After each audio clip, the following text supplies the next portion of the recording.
শিক্ষার্থীরা, তোমাদেরকে আমার চ্যানেলের পক্ষ থেকে অসংখ্য শুভেচ্ছা জানাচ্ছি। তোমরা যারা বিএসসি অনার্স প্রথম বর্ষে পড়াশোনা করো, তোমাদের একটি course calculus on physics, chemistry এবং ম্যাথমেটিক্স ডিপার্টমেন্টে পড়াশোনা করো, তোমাদের জন্য এটি মেজর এবং নন মেজর কোর্স হিসেবে রয়েছে। এবং যারা ডিগ্রিতে পড়াশোনা করো, তোমাদের সেকেন্ডারি একটি কোর্স, তৃতীয় পত্র ক্যালকুলাস। তো এই কোর্সগুলো আলোকে মূলত আজকে ক্লাসটা নিয়ে থাকবো। আজকে তোমাদেরকে চ্যাপ্টার 16 বির উদাহরণ 27 নম্বর অঙ্ক এবং আমার সাজেশনের 96 নম্বর অঙ্কটি তোমাদেরকে সলভ করে দিব। তো শিক্ষার্থীরা, তোমরা প্রথম থেকে শেষ পর্যন্ত অবশ্যই আজকে ক্লাসটি দেখার জন্য চেষ্টা করবে। ম্যাথটি খুবই ইম্পর্ট্যান্ট। তো চলো আমরা ম্যাথটি করে ফেলি। তো বলা আছে যে ইন্টিগ্রেশন 0 থেকে pi x tan x by sec x plus cos x dx এর মান নির্ণয় করো। তো এই অঙ্কগুলো করার নিয়ম কি তোমাদেরকে আগে বলে দিয়েছি, যে চ্যাপ্টার 16 বিয়ের অঙ্কগুলো করার নিয়ম হচ্ছে ইন্টিগ্রেশনের যে মানটা দেওয়া থাকবে সেই মানটা থেকে এক্স বিয়োগ করতে হবে। এটা ধরে নিতে হবে যে পাই মাইনাস এক্স, এখানেও এক্সের জায়গায় পাই মাইনাস এক্স বসাতে হবে, এখানেও এক্সের জায়গায় পাই মাইনাস এক্স বসাতে হবে, এখানেও এক্সের জায়গায় পাই মাইনাস এক্স বসাতে হবে। তো আমরা এখানে লিখে নিব যে ধরি আই সমান ইন্টিগ্রেশন 0 থেকে pi x tan x by sec x plus cos x dx. ঠিক আছে, এটা আমরা ধরে নিলাম। ধরে নিয়ে এটাকে আমরা কী করবো, সেক্ষেত্রে 1 নম্বর সমীকরণ দিব। দেওয়ার পরে এবার আমরা যে ওই কাজটা করে নেব, ইন্টিগ্রেশন 0 থেকে পাই আগে লিখবা। লেখার পরে এক্সের জায়গায় এবার আমরা কী বসাবো, পাই মাইনাস এক্স বসাবো। তারপরে ট্যান লিখে এক্সের জায়গায় বসাবো হচ্ছে পাই মাইনাস এক্স। এবার ডিভাইডেড বাই সেক এক্সের জায়গায় বসাবো পাই মাইনাস এক্স প্লাস কস এক্সের জায়গায় বসাবো হচ্ছে কি পাই মাইনাস এক্স। দেখো তো শিক্ষার্থীরা, বুঝতে পারলে কিনা, এখানে ডিএক্স থেকে গেল। আশা করি তোমরা বুঝতে পারছো। অর্থাৎ যেখানে এক্স আছে সেখানে আমরা পাই মাইনাস এক্স লিখেছি। তো দেখো শিক্ষার্থীরা, এখন একটা কোয়াড্রেন্টের ব্যাপার আছে। তো আমি কোয়াড্রেন্টের আলোচনা তোমাদের এখন করতে চাচ্ছি না, যেহেতু তোমরা ইন্টারমিডিয়েটে এবং 9-10-এ থাকতে হায়ার ম্যাথে তোমরা কোয়াড্রেন্টটা শিখেছো। তো এখানে দেখো পাই মাইনাস এক্সই আমরা লিখলাম। এখানে ট্যান পাই মানে কিন্তু 180, তাই না? ট্যান মানে 180 ডিগ্রি না? তাহলে ট্যান 180 ডিগ্রি মাইনাস থিটা সমান হচ্ছে ট্যান থিটা। এখানে থিটা বলতে কি বোঝাচ্ছে শিক্ষার্থীরা? এক্স বোঝাচ্ছে। তাহলে এখানে হবে ট্যান এক্স। এবার দেখো সেক 180 ডিগ্রি মাইনাস থিটা মানে হচ্ছে সেক থিটা। থিটা মানে এখানে এক্স, তাহলে এখানে লিখবা কি সেক এক্স। আচ্ছা, কস 180 ডিগ্রি মাইনাস থিটা সমান হচ্ছে কস থিটা। তো শিক্ষার্থীরা, এখানে থিটা মানে কি এক্স, তাহলে এখানে লিখবা কি কস এক্স, আর এখানে হচ্ছে ডিএক্স। আশা করি এতটুকু তোমরা বুঝতে পেরেছো। তো এটাকে তোমরা দিবা হচ্ছে কয় নম্বর সমীকরণ? 2 নম্বর সমীকরণ দিবা। আর বাম দিকে এখানে হচ্ছে আই লিখে রাখবা। এবার 1 আর 2 আমরা কি করব, যোগ করব। এখন 1 এবং 2 আমরা যোগ করব। তো এখানে লিখবা যে 1 যোগ 2 নং হতে পাই। এই দুইটা এবার আমরা যোগ করে দিব, 1 আর 2 এবার আমরা যোগ করে দিব। তাহলে দেখো বাম দিকে কিন্তু এখানে 1-এর বাম দিকে আই আছে, আবার এই দেখো 1-এর বাম দিকে আই আছে না? 1-এর বাম দিকে আই আছে, আবার দেখো 2-এর বাম দিকেও কিন্তু আই আছে। তাহলে এই আই আর আই কি হয়ে গেল? 2i হয়ে গেল। তাহলে বাম দিকে হবে হচ্ছে আমাদের 2i। এবার দেখো 1-এর ডান দিকে আছে ইন্টিগ্রেশন 0 থেকে পাই। তাহলে আমরা ইন্টিগ্রেশন 0 থেকে পাইটা এটা একটা কমন নিয়ে নিলাম। নেওয়ার পরে দেখো 1-এর বাম দিকে আছে হচ্ছে এই যে x tan x by sec x plus cos x, এটা আছে না? তাহলে আমরা কিন্তু এখানে কিন্তু দেখো লসগু করতে পারি। এই যে এটা দেখো লসগু করতে পারি, কারণ এটাকে প্লাস দিবা, ইন্টিগ্রেশনটা কমন নিয়ে নিলাম, নিয়ে এটার প্লাস দিয়ে দিলাম, আর এটা লিখে এখানে প্লাস দিয়ে এটা আবার এখানে লিখে দিলাম। তাহলে আমরা এটাকে এভাবে করতে পারি। দেখো এখানে এক্স ট্যান এক্স লিখলাম, লেখার পরে নিচে আছে কি, নিচে আছে হচ্ছে সেক এক্স প্লাস হচ্ছে কস এক্স। আচ্ছা, এবার এখানে প্লাস দিয়ে দিলাম, ইন্টিগ্রেশন কিন্তু আমরা কমন নিয়ে নিছি। আচ্ছা, তারপর এখানে আমাদের আছে কি পাই মাইনাস এক্স আছে, তাই না? এখানে দেখো আছে হচ্ছে পাই মাইনাস এক্স আছে। আচ্ছা, এটা হলো। তারপর এর সাথে কি আছে, ট্যান এক্স আছে। আর নিচে কি আছে, নিচে আছে কিন্তু একই জিনিস, সেক এক্স প্লাস হচ্ছে কস এক্সই আছে। ঠিক আছে। আচ্ছা, এবার আমরা করবো কি, এখানে একটা সেকেন্ড ব্র্যাকেট দিয়ে দেবো। সেকেন্ড ব্র্যাকেট দিয়ে এই যে ডিএক্সটা তো সব জায়গায় আছে, ডিএক্সটা আমরা কমন দেখাই দিলাম। আচ্ছা, এই পর্যন্ত হলো। হওয়ার পরে এখন আমরা হচ্ছে লসগু করতে পারি। ইন্টিগ্রেশনটা ঠিকই থাকবে, আমরা এবার লসগু করব। তো ইন্টিগ্রেশন আমাদের হচ্ছে 0 থেকে কত মান, কত 0 থেকে পাই। এবার দেখো আমাদের লসগু আসতেছে হচ্ছে সেক এক্স প্লাস হচ্ছে কস এক্স, আমাদের লসগু আসতেছে, তাই না?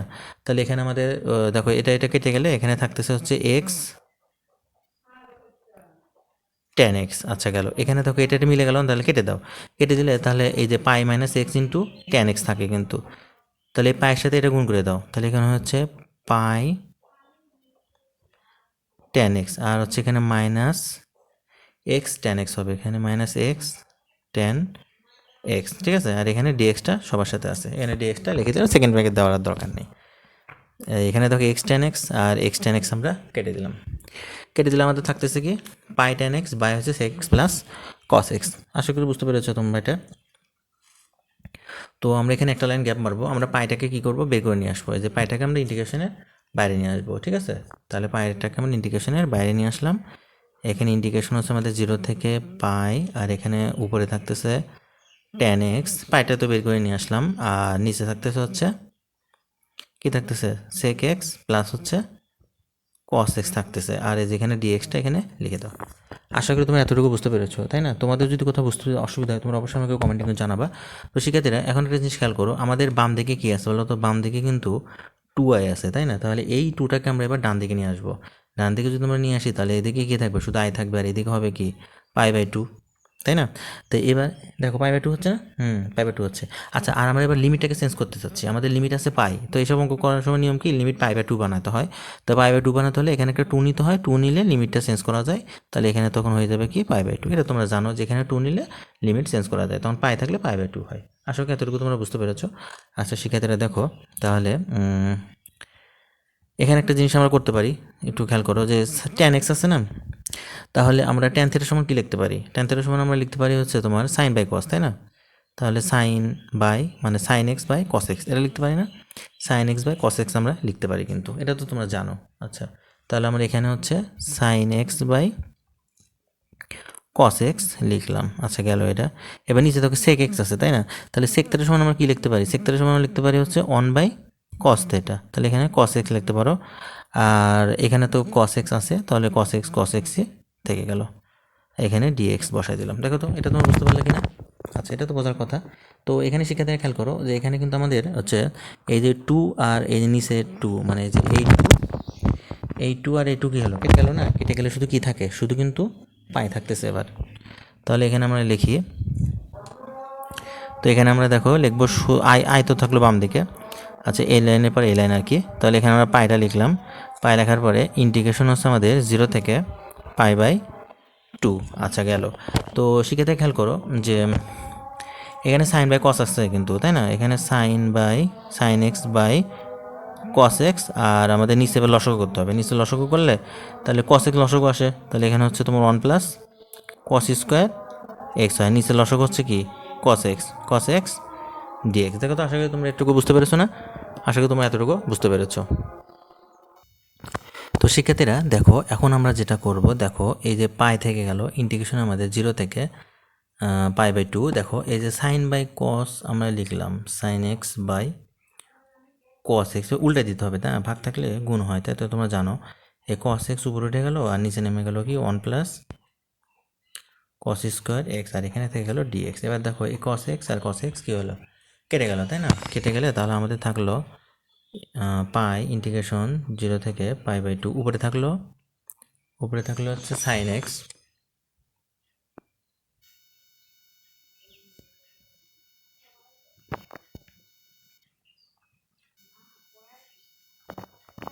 দেখো আমাদের উপরে থাকলো হচ্ছে সাইন এক্স, তাই না? তাহলে এখানে আমরা সাইন এক্স লিখলাম, আর নিচে থাকলো কি, দেখো তো শিক্ষার্থীরা, নিচে থাকলো হচ্ছে 1 plus cos square x dx. আশা করি তোমরা এতটুকু বুঝতে পেরেছো। তো শিক্ষার্থীরা এখন আমরা যেটা করব, আমরা এখন হচ্ছে ধরে নিব এই যে কস এক্স সমান জেড ধরে নিয়ে আমরা হচ্ছে উপরে যে সাইন এক্স ডিএক্স আছে না, এটা আমরা এখন মিলাবো।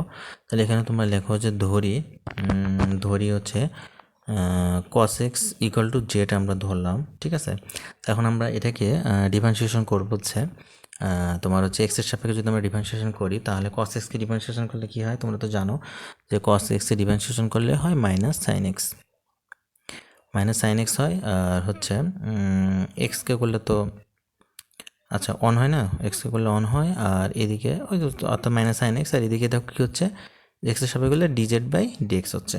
আশা করি এতটুকু তোমরা বুঝতে পেরেছো। তাহলে অতএব আমরা লিখতে পারি, আমরা এইভাবে লিখতে পারি যে এই যে sine x sine x dx equal to আমরা মাইনাস ডিজেড লিখতে পারি। এখন উভয় পক্ষকে যদি আমরা মাইনাস দ্বারা গুণ করে দিই তাহলে এখানকার মাইনাসটা প্লাস হয়ে যাবে, এইদিকে মাইনাস চলে আসবে। আশা করি বুঝতে পেরেছো। তো এটা এখন নিয়মটা কি, যে ধরলে পারে সঙ্গে সঙ্গে লিমিটটা চেঞ্জ করে ফেলতে হয়।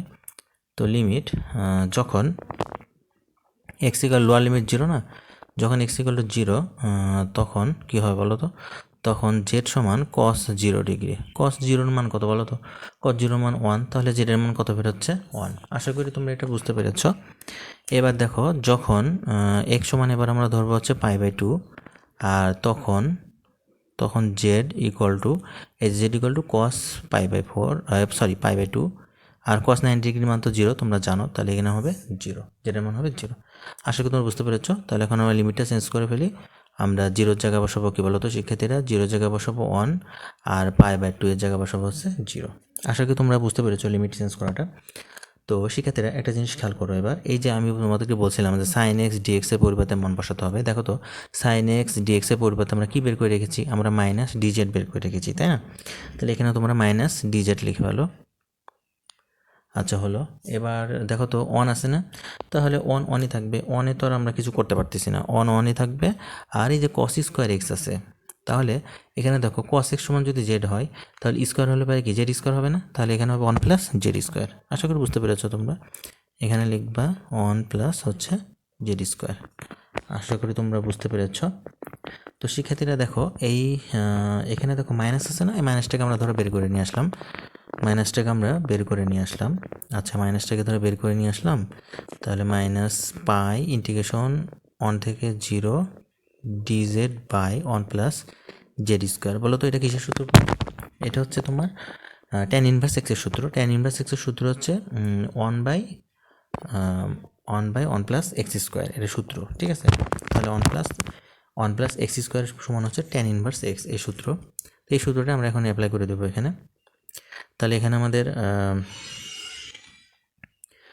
মাইনাস পাই থাকবে, ঠিক আছে? এখানে একটা কাজ করা যায়, এই মাইনাসটাকে আমরা ক্যান্সেল করে দিতে পারি। মাইনাসটাকে যদি আমরা ক্যান্সেল করে দিই, তাই না? মাইনাসটাকে ক্যান্সেল করে দিলে লিমিটটা আমরা চেঞ্জ করে দিই, এটা সবচেয়ে ভালো হবে। মাইনাসটা ভ্যালু করতেছে, তো আমরা মাইনাসটাকে ক্যান্সেল করবো। আমরা জানি এখানে যদি মাইনাস তুলে দিই তাহলে আমাদের লিমিট চেঞ্জ হয়। আপার লিমিট হবে লোয়ার লিমিট হবে আপার লিমিট, আর আপার লিমিট হবে হচ্ছে লোয়ার লিমিট। আর এই কারণে মাইনাসটা চেঞ্জ করা যায়।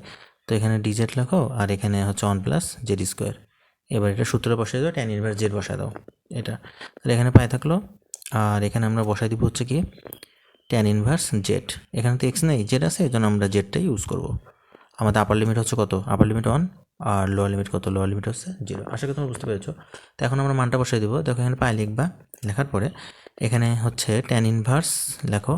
ট্যান ইনভার্স লেখার পরে জেডের মান কত, এখানে 1, তবে এখানে সূত্রটা মাইনাস দিবা। মাইনাস দেওয়ার পরে আবার ট্যান ইনভার্স লিখবা। লেখার পরে দেখো জেডের মান কত 0, এখানে 0 বসাই দিবা, থার্ড ব্র্যাকেট দিয়ে দাও। এখন দেখো এখানে কিন্তু ট্যান 45 ডিগ্রির মান কিন্তু 1, তাহলে এখানে তোমরা পাই লিখলা। লেখার পরে এখানে থার্ড ব্র্যাকেট দিবা, দেওয়ার পরে এখানে ট্যান ইনভার্স লিখবা। লেখার পরে এখানে হচ্ছে ট্যান π/4 লিখবা।